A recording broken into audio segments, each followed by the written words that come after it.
দীপু হত্যাকাণ্ডের কথা মনে পড়ছে যে সম্প্রতি গত ডিসেম্বর মাসে সারা বাংলাদেশে একটা চাঞ্চল্যকর পরিস্থিতি সৃষ্টি করেছিল এই দীপু হত্যাকাণ্ড। তো এটা এমন আলোড়ন বা এমন সারানো জাগানো একটা ঘটনা ছিল যেটা মানুষ অনেক কাল পর্যন্ত এই ঘটনাটা মনে রাখবে। কারণটা আপনারা সবাই জানেন বা এর কারণটা আমি ব্যাখ্যা করছি একটু পরেই। তো আজকে একটা গুড নিউজটা হচ্ছে এই দীপুকে হত্যা করেছে বা যেই মানুষটা মূল প্ল্যানার ছিল বা মূল হোতা ছিল এই ব্যক্তি ইয়াসিন আরাফাত, তাকে ঢাকা মহানগর গোয়েন্দা সংস্থা তাকে গ্রেপ্তার করেছে। সেজন্য আমরা প্রশাসনকে সাধুবাদ জানাই। এর সাথে গাজীপুরে জনাব রইসুদ্দিন হত্যাকাণ্ডের একটা বেশ মিল পাচ্ছি আমি, বিষয়টাও আলোচনা করব। তো প্রথমে আগে দীপুর বিষয়টা বলি। দীপুটা কে ছিল আপনাদের একটু স্মরণ করিয়ে দিই। তার বাড়ি হচ্ছে ময়মনসিংহের বালুকার। সে ছিল সনাতন ধর্মী একজন ভাই, খুব হতদরিদ্র পরিবারের একজন সন্তান। তার বৃদ্ধ মা বাবা পুরো পরিবার আছে। তার অর্থের বা তার আয়ের উপর নির্ভর করতো। সে কিন্তু গার্মেন্টস শ্রমিক ছিলেন।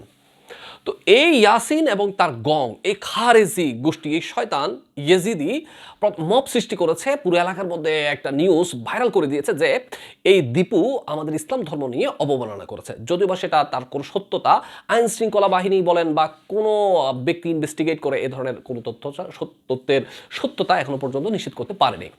এবং প্রশাসন থেকে বলা হয়েছে এটা সম্পূর্ণ একটা গুজব বা মিথ্যা একটা বানোয়াট নিউজ প্রচার করে অহেতুক নির্মমভাবে নির্যাতন করে প্রথমে তারা পিটিয়ে হত্যা করেছে, এরপর তাকে গাছের সাথে ঝুলিয়ে নির্মমভাবে এই জালেমগুলা পুড়িয়ে তার লাশটা পর্যন্ত একদম নিঃশেষ করে দিয়েছিল।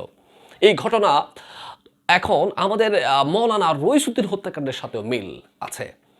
মৌলানা রইসুদ্দিন সাহেব গত বছরের সম্ভবত এপ্রিলের দিকে তিনি তার যে মসজিদে যে এলাকায় তিনি নামাজ পড়াতেন সে এলাকায় তাকে একটা মিথ্যা কুৎসা রটনা করে ওই মসজিদের এলাকার কিছু মানুষ যারাও এই খারেজি গোষ্ঠীর সদস্য ছিল তারা তাকে পিটিয়ে এই যেভাবে এই দীপুকে হত্যা করেছে ঠিক একইভাবে তাকেও শহীদ করে দেওয়া হয়েছিল। বড় আফসোসের বিষয় এক বাক্যে না বল নয় যে আমাদের দেশে একজন সনাতনী ভাইয়ের বিচারের জন্য যেরকম সারা বাংলাদেশের মানুষ উত্তাল হয়ে গেছিল, যেভাবে তার খুনিদেরকে প্রশাসন এই কয়েকদিন মানে আপনার 15-20 দিনের মধ্যে গ্রেপ্তার করেছে, কিন্তু আজকে প্রায় বছরের কাছাকাছি হচ্ছে আমাদের রইসুদ্দিন হত্যাকাণ্ডের এখনো পর্যন্ত কোনো নিষ্পত্তি আমাদের প্রশাসন করতে পারে নাই বা ইউনূস সরকার করে নাই।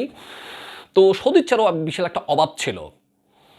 তো এখন এই আমার এই বক্তব্যের মাধ্যমে এটার তীব্র প্রতিবাদ এখনো পর্যন্ত আমরা অব্যাহত রাখছি, প্রতিবাদ জানাচ্ছি।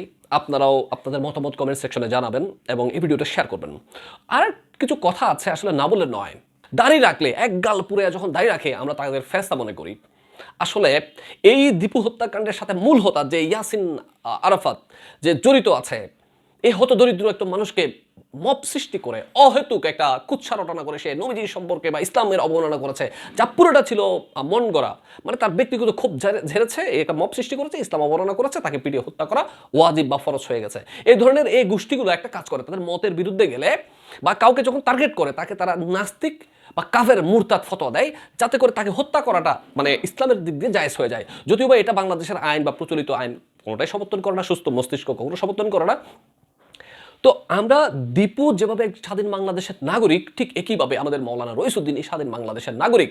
কিন্তু দীপু তার হত্যাকারীর হত্যাকাণ্ডের তার আত্মা দেখছে বা তার পরিবার দেখছে যে তার হত্যাকাণ্ডের বিচার হচ্ছে, কিন্তু আমাদের মৌলানা রইসুদ্দিনের বিচারটা আমরা পাই নাই। যেটা বলছিলাম, দাঁড়িয়ে থাকলে আমরা মনে করি সে একদম মনে হয় জান্নাত থেকে ফেরেশতা নাজিল হয়েছে আসমান থেকে। না না না, এই দাড়িগুলো ব্যবহার করছে, দেখুন দাড়িগুলো ব্যবহার করে মানুষের সিম্পেথি এই গোষ্ঠীগুলো আদায় করছে। তাকে যখন অ্যারেস্ট করেছে, আপনারা স্ক্রিনে তার ভিডিওটা দেখতে পাচ্ছেন, তার গায়ের মধ্যে এই যে ইসলামী পদ্মা আপনার জুব্বা আছে, এক গাল তার দাড়ি আছে, মানে মনে হচ্ছে কত নিষ্পাপ একজন প্রাণী, অথচ সে কি করেছে, একটা নিষ্পাপ প্রাণ সে কেড়ে নিয়েছে। আমি মনে করি তার এই পুরো গং যারা এই হত্যাকাণ্ডের সাথে জড়িত ছিল তাদের সর্বোচ্চ শাস্তি এ বাংলাদেশের মানুষ দেখতে চায়, মৃত্যুদণ্ড শতভাগ নিশ্চিত করার আমি দাবি জানাচ্ছি আমার এই ভিডিওর মাধ্যমে। এবং এখনো পর্যন্ত মৌলানা রইসুদ্দিনের হত্যাকারী কিন্তু এখনো পর্যন্ত বাইরে ঘুরছে। সো প্রশাসনের সমতার বিধান নিশ্চিত করতে হবে। এই দেশটা সবার, এই দেশ মুসলমানের, এই দেশ বৌদ্ধ, এই দেশ হিন্দু, জুম্মা চাকমা সকল ভাই বোনের বাংলাদেশ।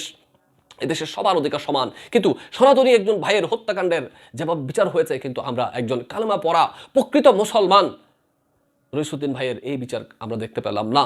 এই রইসুদ্দিন ছিল একটা মসজিদের খতিব, ইমাম, তিনি 5 ওয়াক্ত নামাজ পড়াতেন, তার নামে অপবাদ দিয়ে কুৎসা রটনা করে এই খারেজি গোষ্ঠী, যে খারেজি গোষ্ঠী দীপুকে হত্যা করেছে, ঠিক একই খারেজি বংশোদ্ভূত একই খারেজি গোষ্ঠী মাওলানা রইসুদ্দিনকে হত্যা করেছে, কিন্তু এখনো পর্যন্ত আমরা বিচারটা পাই নাই।